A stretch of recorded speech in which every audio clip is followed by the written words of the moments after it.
Hello, welcome to Unicorn Princess Tarot. So, reading po ito for Water Sign, Cancer, Scorpio, Pisces. Start na natin ang reading, guys. Hopefully, ay makaresonate kayo. Makuha ninyo yung aking, makuha ko ang inyong energy for personal reading, Jing Tarot Reader. Pakisearch na lang siya sa Facebook. And sa mga gustong magpa personal reading sa akin ng palm reading, ayan, basahan ko ang inyong palad. Nandiyan na lang sa description box or dun sa aking pinaka TikTok, no? TikTok shop ko. Meron kayo ma-avail doon na bracelet na may kasama na siyang palm reading. Crystal bracelets, guys. Start na natin, water sign. By the way, we do have water sign Philippines. Guilt is here. So, I feel like hindi ka okay ngayon. You're feeling a lot of problems, troubles. Especially, nagkaroon ng eclipse,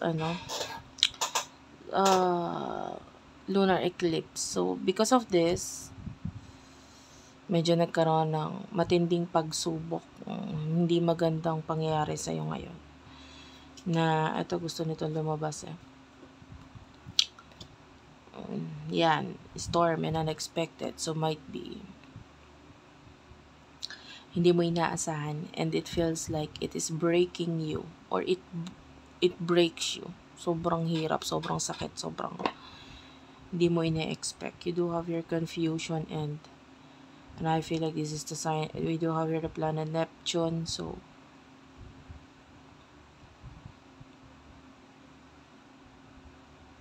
masakit para sa'yo kung ano man ito nangyari na ito. You're trying to find your balance. Sa ngayon, sobrang daming nangyari sa'yo ngayon na hindi maganda. And I feel like some of you need a hug. You need a hug right now. You need some kind of support. You need not only emotional support, but maybe financial support for now. You need someone na makakaintindi sa'yo. You need something na parang you maybe need a nice person. Yeah, a nice person na makakaintindi sa'yo. You need someone to talk to. Parang hindi ka okay talaga ngayon. Kailangan mo nakausap. You do have your epiphany. So, may mga bagay na na-realize ka, nagising ka sa katotohanan. And you do have your harvest and autumn. So, might be may mga bagay kang I feel like may mga kinuha sa'yo or nakuha sa'yo na masakit para sa'yo kasi pinaghirapan mo.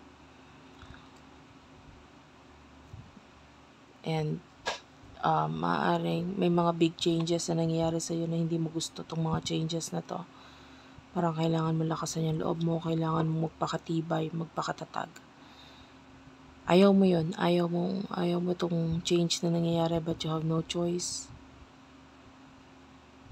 The energy here is like, I'm seeing the word termite. So, alam mo yung termite, yung ano to?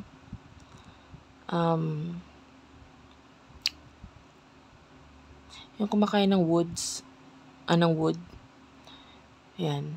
Hindi ko alam kung ano sa Tagalog dun eh.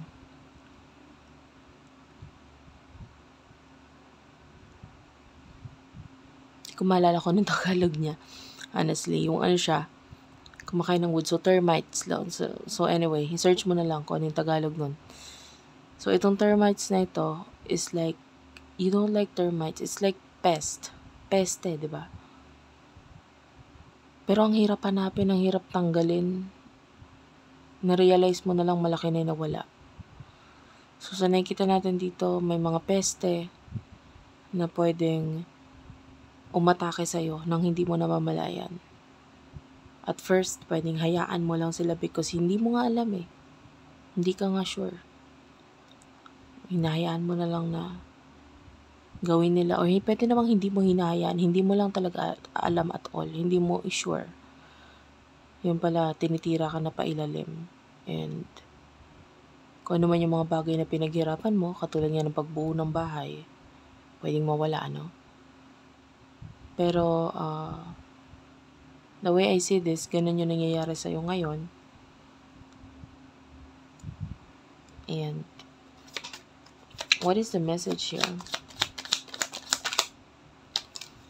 You do have your luck and doubt. Pag may nararamdaman kang may something, hindi ka sigurado, parang ayaw mong paniwalaan. Paniwalaan mo yung instinct mo na yun. I don't know why you guys, some of you are a very spiritual person.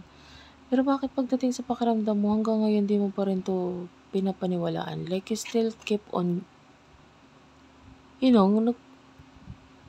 why? Ilang beses mo nang naramdaman yung mga bagay na naramdaman mo noon nung naloko ka, nung may nawala sa'yo. Naramdaman mo na yun. Ngayon nararamdaman mo na naman, pero bakit hindi mo pa rin ginagamit? Like, God gave you that magical power already sa katawan mo na dapat mo lang paniwalaan. And you do have here present, abundant, and gratitude. Release and surrender. So I feel like for some of you,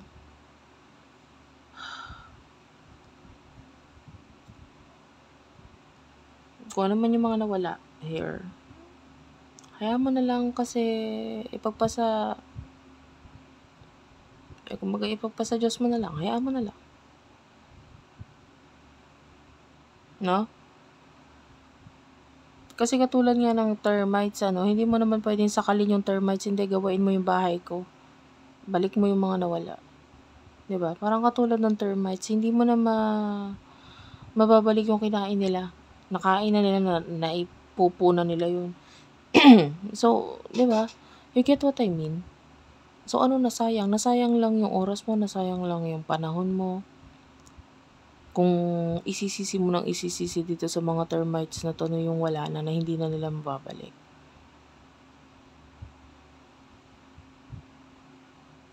You still have a lot of things na natira. Hindi ka naman completely bumagsak. Hindi naman completely nawala lahat sa'yo. Diba? Katulad ng isang termites, hindi naman niya mauubos ang bahay mo. May matitira at matitira, makakain niya ba yung bubong?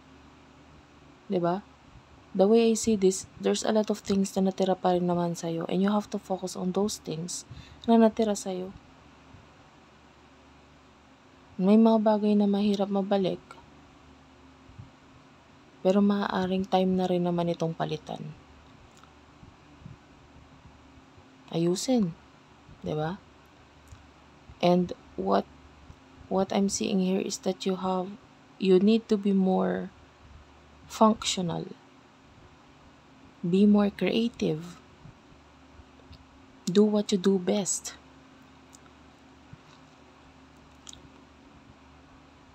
Yun lang ang gagawin mo. Why? Kasi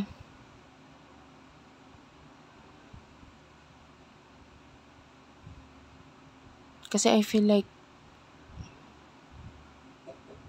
pag sinayang mo or yung oras mo ay sinayang mo dito sa paghahanap ng imposibleng hanapin.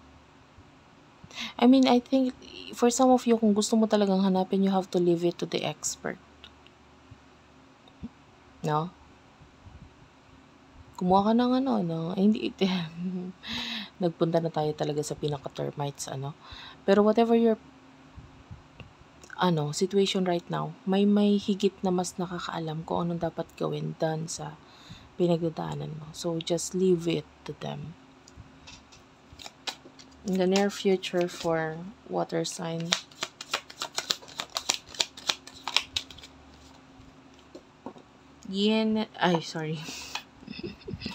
binasa ko talaga yung pinaka-word na yin. This is the back of the card, and I don't know. That's weird, no? Self-worth is your action, and this is for your near future reflection projection. Yeah, you need to focus on your actions. You need to focus on your beginning. Kung may mga nawala, of course, there's a new beginning for you. Mag-focus ka doon. Di ba?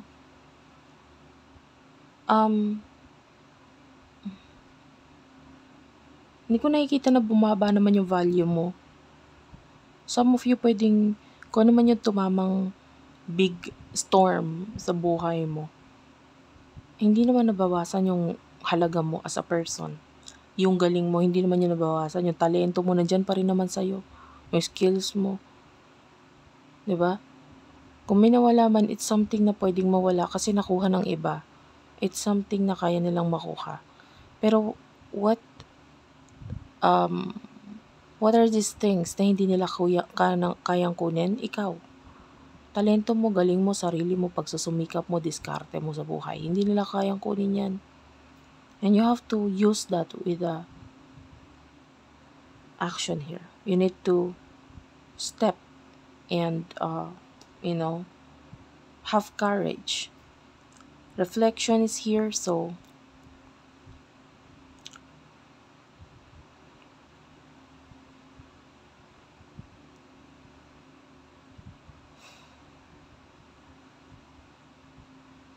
I feel like kailangan mong tignan ang sarili mo.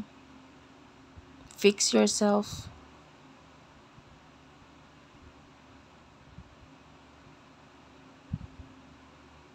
Kasi sa totoo lang, if you look at this picture, if you look at this this deck, itong mismong card na ito, you would see a broken mirror.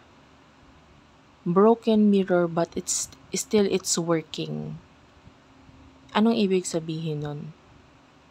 No? I feel like may mga tao sa paligid mo, no? Na parang nandyan sila to help you. And nakikita natin na parang hindi sila okay na nakikita kang ganyan. Tignan mo sila. Sila yung hindi nawawala ng pag-asa. And I feel like dapat hindi ka rin mawala ng pag-asa. No? And I feel like mahalaga ka dito sa mga taong to. Sa ngayon, hindi mo sila kailangan ayusin, pero nandyan yung pagtutulong-tulungan nila para maayos mo ang sarili mo. And you have to do that. You have to fix yourself. In the near future, you have to fix yourself.